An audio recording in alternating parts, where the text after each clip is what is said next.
disais tout à l'heure, c'est un pays enclavé, c'est un pays vraiment qui n'a pas de débouchés sur la mer, mais c'est un pays qui a la chance d'avoir une organisation grâce aux femmes, une organisation, une économie qui se tient vraiment grâce aux femmes, grâce au courage des femmes.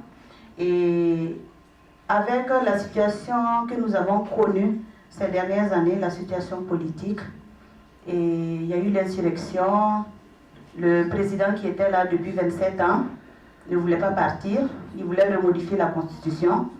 Et malgré que nous soyons pauvres, nous avons de la fierté. Donc nous sommes regroupés, on est sortis dans les rues et on a fait partir le président qui était là depuis 27 ans et qui ne voulait pas bouger. Donc après cette crise, ça a vraiment perturbé un peu les activités, ça a déséquilibré un peu le fonctionnement du pays. Et aujourd'hui, nous avons un nouveau président qui a été élu démocratiquement par le peuple. Plus de cela, nous avons connu également, bon, comme on le dit, le malheur ne vient pas toujours seul. On n'est pas chanceux. Déjà qu'on est pauvre, on n'a rien, mais les terroristes sont venus aussi.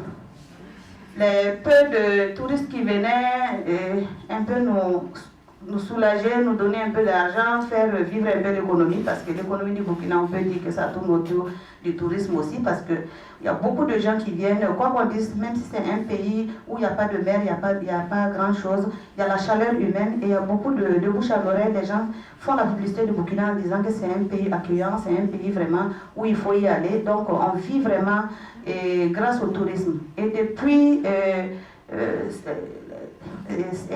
les terroristes qui sont venus et tuer des Français, des étrangers, ça fait que les gens ont peur de venir. Et c'est en train d'aggraver notre misère. Là, on devient encore de plus en plus pauvre. Parce que je me dis qu'on n'a plus rien. On n'a plus rien et si les choses ne changent pas, je pense que nous qui sommes auprès des enfants, qui travaillons auprès des familles pauvres, on va avoir beaucoup plus de problèmes parce qu'il y a beaucoup plus de misère. On sent que ça ne va pas.